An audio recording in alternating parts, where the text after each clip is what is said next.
اوعى حوش، يا ترى مين اللي خطف العيون الليلة دي؟ مين اللي نزل على السجادة الحمراء وكأنه نجم بوليود جاي من مومباي؟ إنها ياسمين عبد العزيز، النجمة اللي كان كله بيطل عليها من الدنيا كلها تقف وتتفرج، ومعاها أحمد السقا الفارس اللي دايما بيكسر الدنيا بأدواره، واللي كان مشهد ليه بيبقى معركة لوحدها. ياسمين، ياسمين دي مش مجرد ممثلة، دي حالة كاملة من أول ظهور في الكوميديا لحد أدوار اللي فيها أدوار قدرت تثبت إنها نجمة في الصف الأول.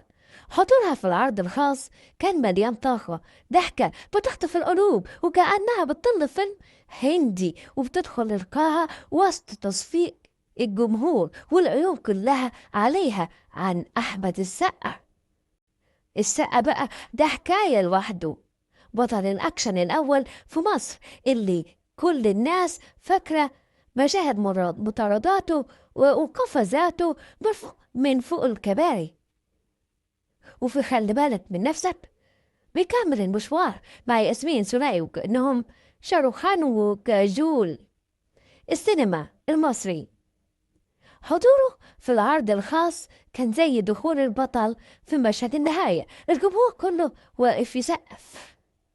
وفيلم خلي بالك من نفسك، الفيلم بيبدأ زي أي قصة حب هندية، بنت جميلة ولد شجاع، لقاء صدفة، وبعدها أحداث مليانة إثارة وضحك. القصة فيها مطاردات وفيها مواقف كوميدية وفيها لحظات رومانسية تخلي القلوب تدق أسرع. الفيلم وصل عدد كبير من المشاهدين وقت عرضه، وحقق نجاح جماهيري لأن الناس كانت مستنية تشوف ياسمين والسقا مع بعض في عمل واحد.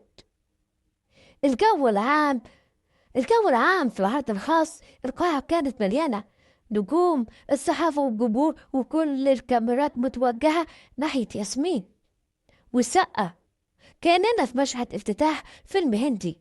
الموسيقى العالية والتصوير الشغال والجمهور بيتألق، وياسمين بابتسامتها والسقا بنظراته عملوا حالة من البهدة اللي صعب تتكرر. الأسلوب الهندي اللي بيحب كل حاجة، وبيكذب في كل حاجة، وبيألف في كل حاجة، دايما بيحب يبدأ بسؤال يخطف القلوب وبعدها يدخل في وصف مليان مشاعر. وده اللي